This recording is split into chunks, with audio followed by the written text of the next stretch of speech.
The attic floorboards creaked like a confession under Eli's sneakers as he pried open the locked trunk, his heart slamming against his ribs like it was trying to escape the house itself. Dust motes danced in the sliver of flashlight beam, illuminating a yellowed envelope scrawled with his mother's handwriting. For Elias, when you're ready. But he wasn't ready, not for the Polaroid that tumbled out, showing two laughing faces frozen in a summer long gone, or the single line beneath that shattered everything. They didn't die in that crash. Forgive me, but run. Eli's breath hitched, the attic air thick with the scent of mothballs and mildew, as he clutched the photo to his chest. The faces staring back, his real parents, alive and vibrant in a world that had lied to him for 8 years. Downstairs, the grandfather clock struck midnight, its toll echoing like a warning, while in the kitchen, he could hear the low murmur of voices. His foster father, Reverend Harlan Graves, his tone sharp as a sermon on sin, and his foster mother, Beatrice, whispering something about the boys' questions getting too close. Eli froze, the envelope crumpling in his fist, realizing with a gut punch that the family who'd raised him wasn't saving him. They were burying him alive in their secrets. He'd always known he didn't fit in the Graves household, a brick Victorian on the edge of Willow Creek, Iowa, where cornfields stretched like judgmental fingers toward the horizon. At 17, Eli Harper, Elias to those who remembered the boy he'd been before the accident, was a lanky kid with ink-stained fingers from sketching in hidden notebooks and eyes that lingered too long on the curve of a teammate's jaw during Friday night football huddles. The Graves had taken him in after the crash that claimed his parents. Or so the story went. A foggy night on Route 34, tires skidding into a semi, gone in a blaze. Harlan, the town's fire and brimstone preacher at First Baptist, had seen it as God's providence, plucking Eli from the wreckage of foster care limbo. Beatrice, with her starched aprons and Bible verses embroidered on tea towels, had nodded along, her smile tight as a prayer knot. But Eli's queerness had always been the unspoken fracture line. It started small, Harlan catching him with a dog-eared copy of Giovanni's Room, hidden under his mattress, the old man's face twisting like he'd swallowed vinegar. "The devil's got his hooks in you, boy," he'd growled, forcing Eli to burn it in the backyard fire pit while Beatrice averted her eyes, murmuring about redemption. Church youth group became a weekly gauntlet, where kids like Tommy Whitaker, the Golden Boy quarterback with a laugh that lit up the rec hall, would sling an arm around Eli's shoulders in mock brotherly fashion, oblivious to the spark it ignited. Eli learned to bury it deep, sketching Tommy's profile in the margins of his algebra homework, erasing it before anyone could see. That all cracked open the night of the county fair, 3 weeks before the attic discovery. Willow Creek's annual shindig was a riot of cotton candy and Ferris wheel lights, the air humming with fiddles and the sizzle of funnel cakes. Eli had slipped away from the Graves booth, Harlan preaching to the crowds about eternal flames, Beatrice doling out lemonade with judgmental side eyes, intending to lose himself in the midway games. Instead, he found Jax. Jax Rivera was a transfer from Des Moines, 17 like Eli, with sun-kissed skin from summer construction gigs and a fade haircut that begged to be touched. He was manning the ring toss booth, his flannel shirt rolled to his elbows, tattoos peeking like secrets on his forearms. A compass rose, a line from Whitman, "I am large, I contain multitudes." Their eyes met when Eli's toss clanged off a bottle, and Jax's grin split wide, easy as Iowa sunshine. "Newbie mistake. Here, like this." His hand brushed Eli's as he demonstrated, warm and calloused, sending a jolt straight to Eli's core. They talked for hours after Jax's shift, about Kurt Vonnegut's Slaughterhouse-Five, the hypocrisy of small-town piety, the ache of feeling like an outsider in your own skin. Jax didn't flinch when Eli let slip a fumbling admission about the book he'd burned. "Sounds like they fear what they can't control," Jax said, his dark eyes steady. Your poetry, man. By the fair's end, under the shadow of the tilt-a-whirl." Jax leaned in, their breaths mingling with the scent of popcorn and possibility. The kiss was tentative at first, soft, questioning, then deepening with the urgency of two boys who'd waited lifetimes for this. Eli's world tilted, colors sharpening, the distant laughter of families fading to white noise. It was his first real kiss, tasting of cherry Slurpee and rebellion, and in that moment, he felt seen, whole. But secrets in Willow Creek had a way of rotting from the inside. The next morning, Eli woke to Beatrice's rap on his door. Her voice clipped, "Church early today. No dawdling. Over breakfast. Oatmeal stiff as Harlan's doctrines." Eli's mind replayed the night, a secret smile tugging at his lips. Harlan noticed, of course, something amusing about the wages of sin. "Elias." The spoon clattered against Eli's bowl. Beatrice busied herself with the dishes, but her knuckles whitened on the sponge. School dragged, a haze of lectures and stolen glances. Jax caught him in the hall between periods, slipping a folded note into his backpack. "Midnight. Old mill by the creek. Bring your sketches." Eli's pulse raced through trig class, doodling water wheels and whispered promises in his notebook. But as the bell rang, Tommy Whitaker cornered him by the lockers, his all-American grin laced with something sharper. "Heard you and that city boy got cozy at the fair. Careful, Harper. Reverend's got eyes everywhere." Tommy's hand clapped Eli's shoulder, too hard to be friendly, and Eli shrugged it off, heat rising in his cheeks. Was it jealousy, or just the town's invisible leash tightening? That night, Eli lied about homework to slip out, heart pounding as he pedaled his beat-up Schwinn through the moonlit backroads. The old mill loomed like a forgotten sentinel, its will long stilled by the creek's lazy flow. Jax was there, leaning against a rusted beam, a lantern casting golden flickers on his face. They talked poetry first, Eli pulling out his sketchbook, Jax tracing the lines of a drawing with his fingertip, murmuring, "This is you." Wild and unbroken. The kiss that followed was fire, hands exploring with the careful wonder of discovery, clothes staying on but boundaries blurring in the best way. They lay on a threadbare blanket afterward, stars pricking the sky like promises, Jax's head on Eli's chest. "My folks split when I was 10, Jax confessed, voice low. "Dad's a drunk. Mom's chasing dreams in California.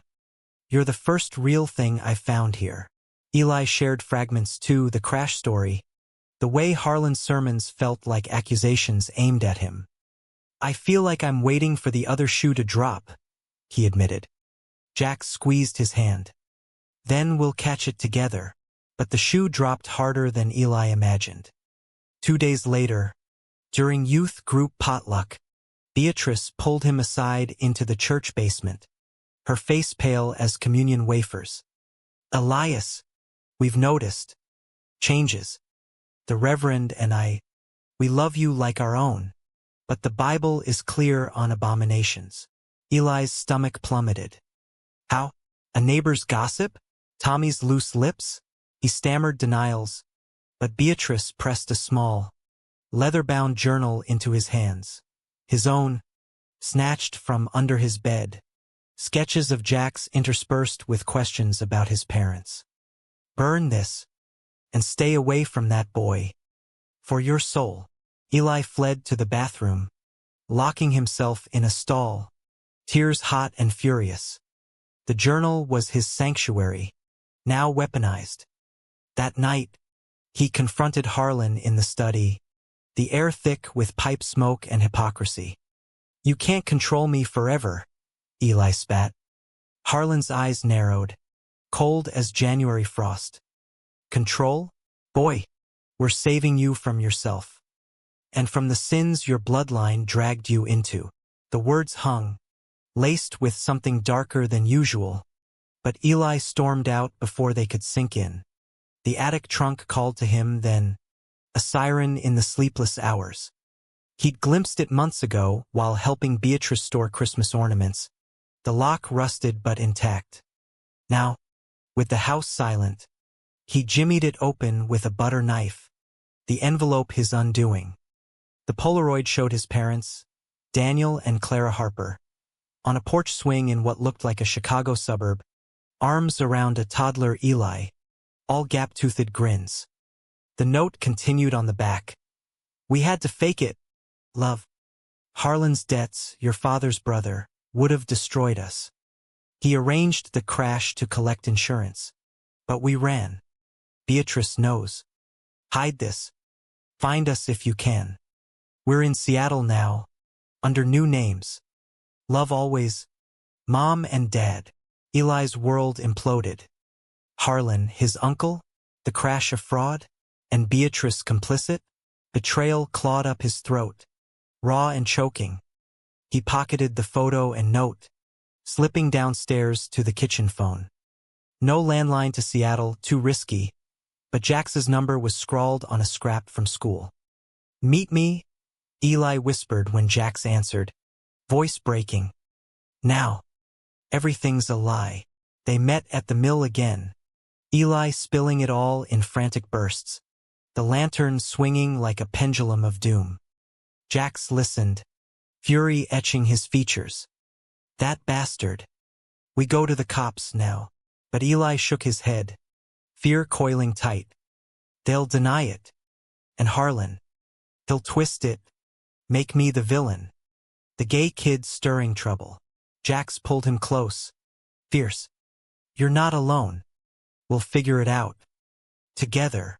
The next week blurred into a minefield. Eli played the dutiful son by day chores, sermons, forced smiles, while nights were reconnaissance. Rifling drawers for clues, finding faded letters in Beatrice's sewing box, hinting at the arrangement, and poor Daniel's mistake in vouching for Harlan's loans. His sketches turned dark. Mill shadows bleeding into family portraits. Jax became his anchor, their stolen moments laced with urgency.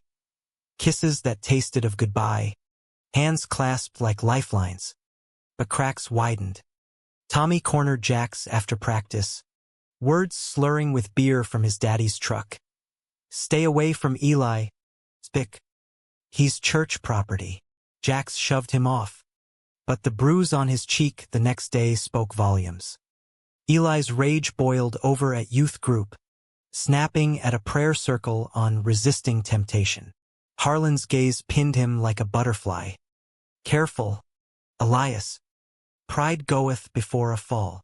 The fall came on a stormy Thursday, thunder rumbling like God's own displeasure. Eli had slipped a note to Beatrice. I know about the crash. Talk, or I tell. She found him in the attic, her face crumpling like wet paper. It wasn't murder. Eli God. No. Your uncle. Harlan was desperate. The church was failing. Debts from that expansion. Daniel co-signed, then backed out when the numbers didn't add. Harlan forged papers, staged the wreck with accomplices, empty car, pyrotechnics from a fairground contact. We thought you were safe with us, but they vanished, left you behind. Tears streaked her cheeks. I wanted to tell you, but Harlan said it was protection, from scandal, from you becoming like them. Like them. Eli's voice cracked. Gay? Or just honest? Beatrice recoiled, whispering, both. Daniel knew, you see. And Clara. She loved fiercely, without shame. Harlan couldn't bear the mirror they held up. The confession unlocked the floodgates. Beatrice confessed the insurance payout that saved the church. The years of silence eating her hollow. He's not the man he was, she said. But I stayed for you, thinking stability mattered more than truth. Eli's heart fractured, pity warring with revulsion. He fled to Jack's, rain lashing his bike, arriving soaked and shaking. They huddled in the mill, Jack's wrapping him in a dry jacket, their embrace a harbor in the gale. "What now?" Jack's murmured, lips brushing Eli's temple. "We end it," Eli said, resolve hardening. Confront him. With proof. But proof was a double-edged blade. Eli photographed the letters with Jax's phone, emailing copies to a Des Moines journalist contact Jax knew from his mom's activist days. Harlan discovered the attic breach that night, Eli's carelessness leaving the trunk ajar. The confrontation erupted in the living room, lightning flashing through lace curtains. "Thief! Sinner!" Harlan bellowed, veins bulging like rivers on a map. Beatrice stood frozen, torn. Eli faced him, photo in hand. "Uncle, you killed their lives. For money." Harlan's face drained of color, then flushed crimson. "Lies, protection, from your father's weakness, his unnatural ways. I saved the family name." The admission hung, damning. Beatrice gasped. "Harlan, no." But he lunged, grabbing for the photo. Eli dodged, heart thundering, as Jax burst through the back door, summoned by a frantic text, barreling into the fray. Fists flew, a lamp shattered, the room a whirlwind of accusations and grief. Sirens wailed distant at first, then close, Beatrice's trembling 911 call. Harlan slumped against the wall, defeated, as deputies cuffed him, murmuring about fraud investigations. Eli stood amid the wreckage, Jax's arm around him, Beatrice sobbing on the stairs. "I'm sorry," she whispered. "For all of it." In the aftermath, Willow Creek buzzed like a hive kicked. The church elders distanced themselves, the journalists' expose hitting local news, preachers' fraudulent past, staged crash haunts Iowa town. Eli's parents, alive, as the note promised, emerged from hiding, a tearful reunion in a Des Moines motel, hugs that mended fractures Eli didn't know he carried. Daniel, grayer but warm, pulled him aside. "We faked it to protect you from his greed. Never dreamed he'd take you in." Clara, as like Eli's, traced his face. "You're braver than we were." Jack stayed through it all, their bond deepening into something unbreakable. Late-night drives to cornfield edges, sharing dreams of Chicago art schools and open roads. No grand gestures, just quiet romance. Mixtapes of Sufjan Stevens, hands intertwined at the county line.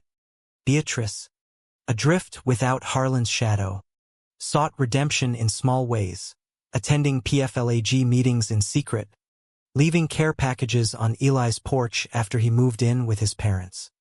Her letters came weekly. "Forgiveness isn't erasure, but it's a start." Eli wrote back, halting at first, then with grace.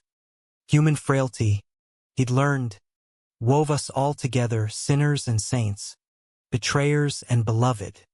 By summer's end, Eli stood on the fairgrounds midway, Jax's hand in his. The Ferris wheel spinning lazy against a sunset sky. The town whispered still, but less with venom, more with wary curiosity. Eli felt the weight lift, scars fading to stories. Love, he'd uncovered, wasn't a secret to bury. It was the truth that set you free. The move to Seattle was a blur of cardboard boxes and borrowed pickups, the Iowa flatlands giving way to evergreen spires and Puget Sound's salty breath like a fresh start Eli could almost taste. Daniel and Clara's new life, under aliases as Dan and Claire Ellis, had bloomed in a cozy craftsman bungalow on Queen and Hill, the kind of place with bay windows framing views of the Space Needle and a backyard garden bursting with lavender and heirloom tomatoes. Eli enrolled at Roosevelt High senior year, trading cornfields for urban pulse. his sketches evolving from shadowed mills to vibrant street murals inspired by Capitol Hill's rainbow crosswalks. Jax came too, against all odds. His mom, finally sober and settled in Tacoma, signed off on the transfer, seeing the light in her son's eyes for the first time in years. They shared a cramped attic apartment above a coffee shop, walls papered with Eli's art and Jax's poetry broadsides, the rent scraped from barista shifts and weekend gigs at indie bookstores. Mornings were ritual, coffee brewed strong, kisses lazy under the slanted ceiling, whispers of "I love you" that still felt like miracles. "We're building our own myth," Jax said one dawn, tracing Eli's collarbone. No ghosts allowed, but ghosts lingered, stubborn as Seattle fog. News from Willow Creek trickled in, Harlan's trial for insurance fraud and endangerment netting 5 years probation, the church splintering into progressive and Puritan factions. Beatrice sold the Victorian, relocating to a Des Moines nursing home, her letters turning confessional. Tales of her own buried youth, a college crush on a roommate she'd never pursued, silenced by Harlan's early courtship. "You gave me courage to remember," she wrote. Eli replied with photos of the sound, captions like "Waves wash clean. School brought new rhythms." Eli joined the GSA, his voice steady at assemblies on allyship, drawing cheers from kids who'd faced their own shadows. Tommy Whitaker even messaged once, a halting apology from Iowa State. "Heard about your uncle. Messed up. If you're ever back." Eli deleted it unread, but the scar tissue softened. Romance with Jax deepened, not in fireworks but hearth fires. Hikes in Discovery Park where they'd collapse laughing on driftwood logs, sharing fears over thermos tea. Open mic nights where Eli read poems about a boy who kissed the storm and called it home. Intimacy grew tender, exploratory. Nights tangled in sheets, learning each other's maps with reverence. No rush, just the sacred unfolding of trust. Yet doubt crept in autumn's chill. Eli's parents, overeager to atone, smothered with plans, college tours at UW, family therapy sessions probing the lost years. "We missed so much," Clara fretted one evening, stirring risotto with too much vigor. Daniel nodded, eyes distant. "But we're here now." Eli loved them fiercely but chafed at the invisible tether, the way their joy sometimes felt like compensation. The real fracture came via email, innocuous at first. A forwarded article from the Des Moines Register, local preacher's nephew ties to unsolved hit and run. Eli's stomach knotted. Harlan, out on good behavior, claiming vindication. But the piece dug deeper. Witness accounts from the crash night, discrepancies in the fire report, whispers of a second vehicle, a deliberate swerve. Coincidence? The reporter probed. Eli's hands shook as he clicked through, landing on a grainy photo. Harlan, younger, arm around Daniel at a family picnic, smiles strained. He showed Jax that night, the apartment's single bulb casting long shadows. What if it wasn't just fraud? Eli's voice trembled. What if he meant for them to die? Jax pulled him onto the futon, strong arms a bulwark. "Then we face it. But don't borrow tomorrow's pain." Beatrice's next letter arrived like a thunderclap, postmarked shaky. "Eli, your uncle confessed to me before the trial. Not murder, but he tampered with the brakes on that loaner's truck. Meant as a warning." Daniel confronted him. Things escalated. The crash was cover for what followed. A chase, a push off the road into the ravine. They survived by sheer will, but Harlan thought them gone. "Forgive me for keeping silent longer." Enclosed, a court transcript snippet. Harlan's plea. "I only wanted to scare him. God forgive." Eli's world tilted again. Betrayal's aftershocks. He drove to the waterfront alone, rain sheeting the windshield, staring at ferries slicing gray waves. How many layers? His parents had hidden not just flight, but near murder? And Beatrice, complicit in the hush? Grief warred with anger. For the boy he'd been, pieced together from lies. Jax found him there, thermos in hand, sliding into the passenger seat without a word. They sat in silence. Then Jax spoke soft. My dad's violence taught me this, secrets poison slow. But you're the antidote, Eli. We tell them. All of it. The family dinner that followed was a minefield masked as pot roast. Clara's laughter died mid-bite as Eli slid the letter across the oak table. Daniel's fork clattered, face ashen. We didn't want you carrying this, he started. But Eli cut in, voice steel. I carried you both, dead in my head for 8 years. Truth isn't a burden. Silence is. Tears flowed then, raw circuits of apology and ache. Clara reached for his hand. We ran to live, not hide from you. Harlan's darkness. We thought distance killed it. Daniel nodded, broken. But it infected us all. Resolution came halting. Humanistic, no tidy bows. They hired a PI, unearthing evidence, tire tracks,